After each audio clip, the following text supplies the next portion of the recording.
What's up everybody, Andrew here with the Medellin Buzz. In this video, I'm gonna go over the things that make me feel like I am royalty out here in Medellin. They are simple things that are part of my everyday life here that in the United States, we don't have. That they're not part of our lives in the United States unless if you're like a millionaire or something.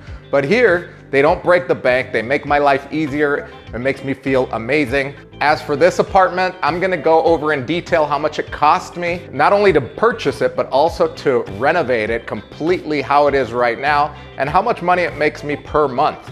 So stay tuned for that.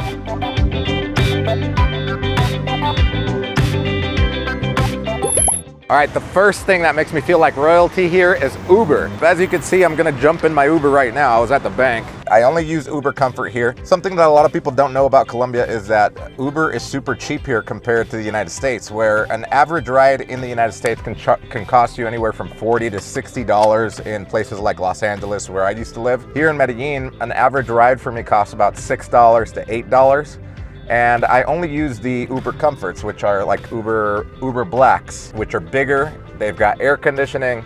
The drivers are way better than, let's say, the regular Uber drivers, more than anything, better than taxis. The great thing about them is that since Medellin does get humid and hot, they all have air conditioning and you can actually tell them what temperature you want when you get in the car, which is pretty awesome. It's something that the regular Ubers don't have. The amount that I spend on Uber per month is about $120 per month. Granted that I do have a baby mama. Anywhere she needs to go, I order her an Uber and it's pretty easy, it's seamless, and it's safe for her. On top of that, I don't have to deal with owning a car. I've been here for 14 years. Granted that Uber hasn't been here for 14 years, but it solidified the fact that I probably will never buy a car here because again, it's about $120 a month that I spend on Ubers going everywhere and anywhere within the city. And that means that I don't have to deal with car payments, I don't have to deal with maintenance, I don't have to deal with gas. On top of that, I don't have to be the one dealing with traffic or stress. I just wait for my Uber. Being whisked around by basically my private drivers on Uber definitely makes me feel like royalty. Something that's normal in life in Medellin, especially if you're part of the middle class or upper class, is having a cleaning lady. I'm here with Doña Nancy. Hola, Doña Nancy. She's been with me for about 7 years now. Even when I was broke and teaching English downtown, living a regular Colombian life with a regular Colombian job, commuting to work, etc. That's when she started with me. She would come once a week. Now she comes 2 times a week, not only to this apartment, but to the other apartments that I have on Airbnb. This is the apartment that I live in. I've been renting this one for about 6 years now in Barrio Manila. It costs about $20 a day to cook, clean, do laundry, etc., do the bathrooms. That's on the cheap. I always tell people that instead of paying someone under the table for cash, where you run the risk and the liability of maybe being sued in the future, because you didn't hire her as an employee. There are special laws and protections for domestic employees, so make sure to hire the right way or hire through an agency. Through an agency, you might be paying 30 bucks a day.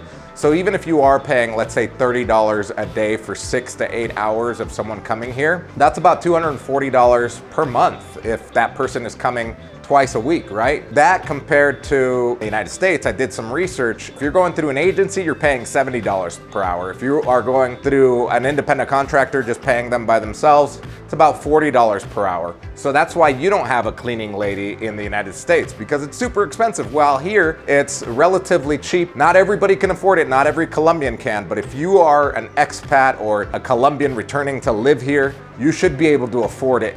So having a cleaning lady is a game changer because I value my time. I run a couple businesses, I've got my YouTube channel, I'm gonna have a baby now. That is going to take up a lot of time. So having help makes a big difference in life. So I highly recommend when you get down here, hiring a cleaning lady to help you out in the house, not only to clean the house, but to cook. So just things like that that make your life a lot easier and also help you focus on the things that make you money, focus on the things that make you happy. Not only is she getting money, but she's also getting Social Security into the pension system here. She's also getting health care, which we pay into as well. So it's not just a win situation, it's a win-win situation. Also, don't forget that my team and I have created the Medellin Relocation Guide. It's a free guide that you could download. Just go to the link in the description below to the medellinmasterclass.com/checklist. It goes over everything that you should know about moving to Medellin, and there's actionable things there that you should do before you even get down here. The guide is perfect for anyone that's coming down here to live, whether it's part-time or full-time. You'll probably have a ton of questions, so you can go ahead and message me. And if you need to set up a consultation, that link is in the description below as well. Now back to the video. Another thing that's a huge game changer out here is having a personal assistant. Because the cost of labor is a lot lower, you can get someone that's very qualified, someone that speaks English, for a lot lower than you would in the United States. And obviously they're in person. It's not a virtual assistant. And this person can help you deal with the things that are kind of stressful out here, like, for example, going to the bank, medical appointments, calling the internet company when your internet goes down, things that should be a lot easier to deal with. And maybe in countries like the United States, they're a lot easier because you could do everything online. Whereas here, you actually have to go in person, or there's paperwork to sign, etc. So having someone that knows the language and knows the system out here that can help you optimize your time is a huge help. So how much can you expect to pay a personal assistant out here? Well, it depends on how qualified that person is, right? For example, I pay my personal assistant about $800 a month, but she's completely bilingual, college educated, and she basically works solely for me. She doesn't have other clients. But you could definitely find someone for about $500 a month if they're gonna be working for you full time. Remember, the minimum wage here is about $350 per month. So that comes out to be about $2.15 per hour. If you're hiring someone per hour, just make sure that you're paying them well. And you could also compare. Go on some of the groups on Facebook where people are getting hired. There's a ton of them, by the way. Not only expat groups, but local groups as well. So you can kind of compare what people are offering to pay and what people are offering as far as independent contractors, how much they offer their work for. So you can get a good gauge on how much to pay someone. But the important thing to note here is that having a personal assistant out here definitely makes me feel great, and it definitely helps me out in a huge way because I don't have to deal with a lot of the crap that you have to deal with on a day-to-day basis out here. Multiple apartments. With less than $300,000, I've been able to buy 2 of these apartments, gut them completely, renovate them, and make them look like this. I've bought these apartments here in El Poblado, which is the most touristy and sought after neighborhood in the entire city. I have them both up on Airbnb, and on a good month, I make about $5,000. On a bad month, I make about $3,000. Granted that there are costs of operation, so I'm not taking home all of that, but at the end of the day, my yield is about 20% yearly. In the United States, for $300,000, if you're living anywhere near the coast on the East Coast or West Coast, you're probably not gonna get much. On top of that, to get the type of returns that I get out here, you have to be in a super hot market. Some will argue that owning a property in the United States or in any developing country is much better than owning a property in a developing country like Colombia. But if you do own a property in the United States, or maybe you sold your property and you're ready for retirement and you're gonna be living in Colombia for 10 plus years, then it does make sense to buy a property out here. More than anything, owning property in Colombia is an investment in lifestyle.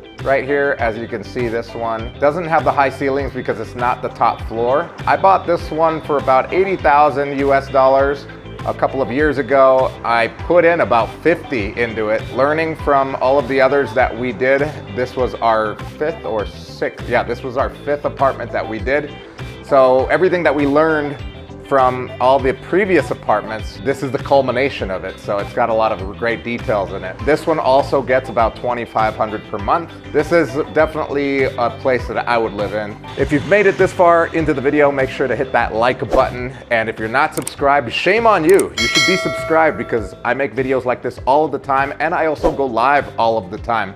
Usually on Saturdays or Sundays where you can ask me questions live. So go hit it. For me, the important thing to note is that I own these outright. So that means that no matter what happens with my digital marketing company or any of my other investments or businesses, I always have a roof over my head, and my family does too. Every now and then I might stay overnight or over a weekend in one of these when they're vacant, or when I have family or friends over, I let them stay in these.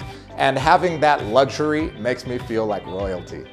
the delivery system here. I think it's something that Colombia beats out a lot of the first world countries, I guess, quote unquote. Everything gets delivered. The app that we use here is called Rappi, and you can get anything delivered. Even things that are not on the app, you can ask for a favor. It's called Rappi Favor. Let's say that you want something from the mall, from a shop in the mall that's not on the app. The craziest thing that I ever got delivered was, I think, a Christmas tree. A guy on a motorbike had it's one of the fake ones, but it was a big one. Right now I just ordered about $50 worth of groceries because I've got my cleaning lady here and she's gonna be cooking, so I needed to order some stuff. And it looks like the Rappi just got here. He's about to ring the doorbell. Let's go check. Yep, he's here. Buenas. Sí, señor, ahí le voy. So technically, they're not supposed to come up. I live on a 5th floor, but I don't tell them not to come up because I tip them very, very well. A delivery guy makes about 11,000 pesos, which is about just short of $3 US per hour. So make sure to tip them really well. So if they even make an attempt to come up the stairs, I'm always glad, but I always go down for them. But if they do make the attempt, I up. There he is. Buenas. ¿Cómo estás? Bien. Listo. Voy a poner acá. Que estés bien. Buen día. Sí, de una. De una. Gracias a usted. Igualmente, gracias por subir.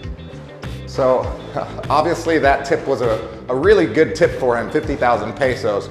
For me, it's like what, $10, $12 or so, $12.50, which is a very good tip for a $50 grocery thing, but I always feel bad for them. I don't order groceries a lot from there, but I always feel bad for them because they do only make $3 an hour.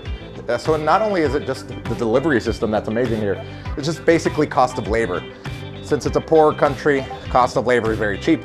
So I can get a lot of things done here that in, I guess, a developed country would cost a lot to do. For example, I live in a 3-bedroom apartment. My 3rd bedroom was my music room. I've got all my music stuff out here because I'm about to have a baby, so I'm turning it into a nursery.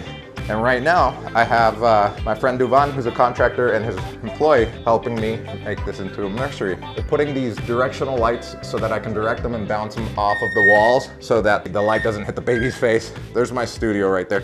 They also helped me build this with the sound panels, etc. The desk, I need to get a new desk.